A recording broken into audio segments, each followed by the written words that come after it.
সুপ্রিয় শিক্ষার্থীবৃন্দ, কেমন আছো? সবাই ভালোই আছো? নবম ও দশম শ্রেণীর জীববিজ্ঞান বই আজকে আমরা একটু দেখব।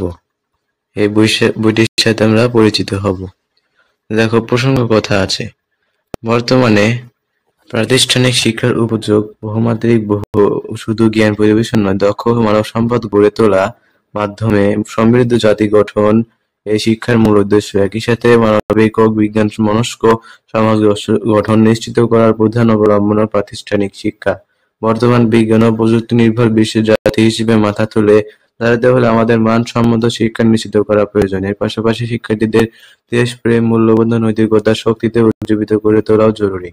শিক্ষা জাতির মেরুদণ্ড আর প্রাতিষ্ঠানিক শিক্ষার প্রাণ শিক্ষাক্রম। আর এই শিক্ষাক্রম বাস্তবায়নের সবচেয়ে গুরুত্বপূর্ণ উপকরণ হলো পাঠ্য বই। জাতীয় শিক্ষানীতি 2010 এর উদ্দেশ্যসমূহ সামনে রেখে গৃহীত হয়েছে একটি লক্ষ্যাভিসারী শিক্ষাক্রম। এর আলোকে জাতীয় শিক্ষাক্রম ও পাঠ্যপুস্তক বোর্ড মানসম্পন্ন পাঠ্যপুস্তক প্রণয়ন, মুদ্রণ ও বিতরণের কাজটি নিষ্ঠার সাথে করে যাচ্ছে। সময়ের চাহিদা বাস্তবায়নের আলোকে শিক্ষাক্রম, পাঠ্যপুস্তক ও মূল্যায়ন পদ্ধতির পরিবর্তন, পরিমার্জন ও পরিশোধনের কাজটিও এ প্রতিষ্ঠান করে থাকে। বাংলাদেশের শিক্ষা স্তরবিন্যাসে মাধ্যমিক স্তরটি বিশেষ গুরুত্বপূর্ণ। বইটি এই স্তরের শিক্ষার্থীদের বয়স, মানসপ্রবণতা ও কৌতূহলের সাথে সঙ্গতিপূর্ণ এবং একই সাথে শিক্ষাক্রমের লক্ষ্য ও উদ্দেশ্য অর্জনে সহায়ক। বিষয় বিজ্ঞানে সমৃদ্ধ শিক্ষক ও বিশেষজ্ঞগণ বইটি রচনা ও সম্পাদনা করেছেন। আশা করি বইটি বিষয়ভিত্তিক জ্ঞান পরিবেশনের পাশাপাশি শিক্ষার্থীদের মনন ও সৃজনের বিকাশে বিশেষ ভূমিকা রাখবে। জীববিজ্ঞান শিক্ষার মূল লক্ষ্য হচ্ছে জীবন ও তার পরিবেশ সম্পর্কে তাত্ত্বিক ও প্রায়োগিক শিক্ষা গ্রহণ। জীববিজ্ঞানকে বোঝার জন্য এখানে বৈজ্ঞানিক ধারণা ও তত্ত্বের পাশাপাশি জীবনভিত্তিক প্রয়োগের ক্ষেত্রের উপর গুরুত্ব দেওয়া হয়েছে। এতে শিক্ষার্থীরা তাদের অর্জিত জ্ঞান বাস্তবে প্রয়োগের মাধ্যমে মানব কল্যাণে অবদান রাখতে পারবে। পাঠ্যপুস্তকটির প্রতিটি অধ্যায়ে শিক্ষার্থীদের জন্য বিভিন্ন ধরনের কাজ রাখা হয়েছে, যেন তারা হাতে কলমে কাজ করার মাধ্যমে সংশ্লিষ্ট পাঠটি সহজে বুঝতে পারে। আর হাতে কলমে কাজ করার ফলে শিক্ষার্থীদের মধ্যে আত্মবিশ্বাস গড়ে উঠবে এবং চিন্তন দক্ষতা, সৃজনশীলতার বিকাশ ঘটবে। পাঠ্যপুস্তকটি জবরদস্তিমূলক ও ক্লান্তিকর না হয়ে ওঠে, বরং আনন্দাশ্রয়ী হয়ে ওঠে। বইটি রচনার সময় সেদিকে সতর্ক দৃষ্টি রাখা হয়েছে। সর্বশেষ তথ্য উপাত্ত সহযোগে বিষয়বস্তু উপস্থাপন করা হয়েছে। চেষ্টা করা হয়েছে বইটিকে যথাসম্ভব দুর্বোধ্যতামূলক ও সাবলীল ভাষায় লিখতে। 2024 সালের পরিবর্তিত পরিস্থিতিতে প্রয়োজনের নিরিখে পাঠ্যপুস্তকসমূহ পরিবর্তন করা হয়েছে। এক্ষেত্রে 2012 সালের শিক্ষাক্রম অনুযায়ী প্রণীত পাঠ্যপুস্তকের সর্বশেষ সংস্করণের ভিত্তি হিসেবে গ্রহণ করা হয়েছে। বানানের ক্ষেত্রে বাংলা একাডেমির প্রমিত বানান নীতি অনুসৃত হয়েছে। যথাযথ সতর্কতা অবলম্বনের পরেও তথ্যপাত্য ভাষাগত কিছু ভুল ত্রুটি থেকে যাওয়া সম্ভব নয়। পরবর্তী সংস্করণে বইটিকে যথাসম্ভব ত্রুটিমুক্ত করার আন্তরিক প্রয়াস থাকবে। এই বইয়ের মনোনয়নে যেকোনো ধরনের যুক্তি পরামর্শ কৃতজ্ঞতার সাথে গৃহীত হবে। পরিশেষে বইটি রচনা, সম্পাদনা ও অলংকরণে যারা অবদান রেখেছেন তাদের সবার প্রতি কৃতজ্ঞতা জানাই।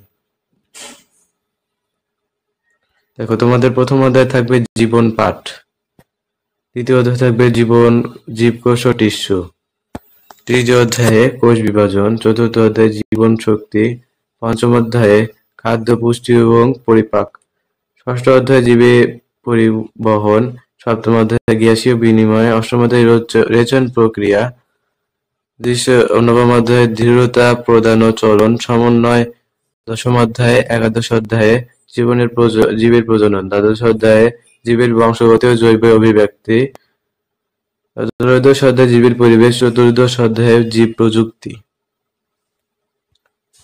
দেখো, প্রথমে জীবন পাঠ দিয়ে তারা শুরু করে দিয়েছে। এখানে দেখো, অধ্যায় শেষে আমরা জানবো সেগুলো কিন্তু প্রত্যেক জায়গায় দিচ্ছে। তারপর এখানে 1.1, 1.2, 1.2.1 এভাবে তারা সাজিয়ে তারা কাজ দিচ্ছে। এখন মাঝে মাঝে একক কাজ দিয়ে দিচ্ছে। শুধু তাই নয়, কিছু কাজ আমাদের অনুশীলনীতে করতে হতে পারে।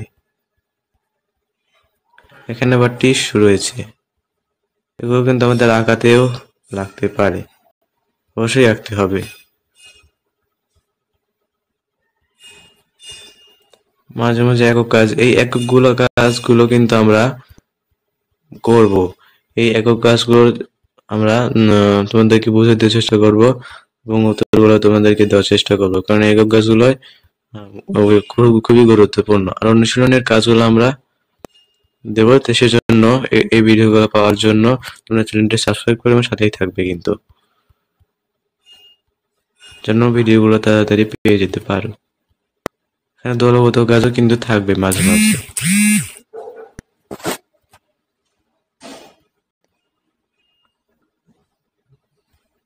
এখানে অনুশীলনীতে সংক্ষিপ্ত উত্তর থাকবে, রচনামূলক প্রশ্ন থাকবে, বহু নির্বাচনী প্রশ্ন থাকবে, আর সৃজনশীল প্রশ্ন থাকবে। অর্থাৎ আগের নিয়মে 2012 সালে যেরকম ছিল সেরকমটাই হবে।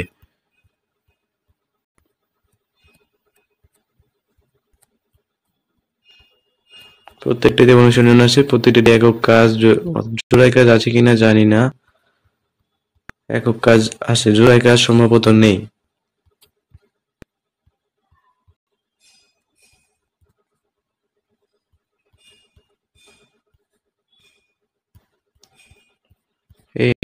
সেজন্য আমরা এই বিষয়ে অনুশীলনী, পুনর্বিবেচনী প্রশ্ন, সৃজনশীল প্রশ্ন, রচনামূলক প্রশ্ন, সংক্ষিপ্ত প্রশ্ন, একক কাজ, দলগত কাজ, সবগুলো কাজের উত্তর আমরা নিয়ে আলোচনা করব।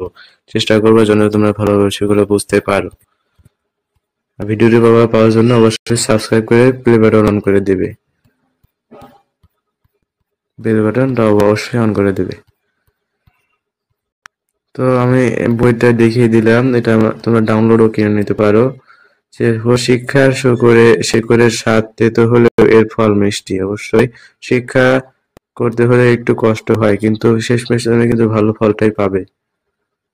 তাছাড়া ক্লাসটা এই পর্যন্তই। পরবর্তীতে তোমরা অন্য কোনো বইয়ের সাথে পরিচিত হবো। তো চ্যানেল সাবস্ক্রাইব করে সাথেই থেকো। ধন্যবাদ সবাইকে।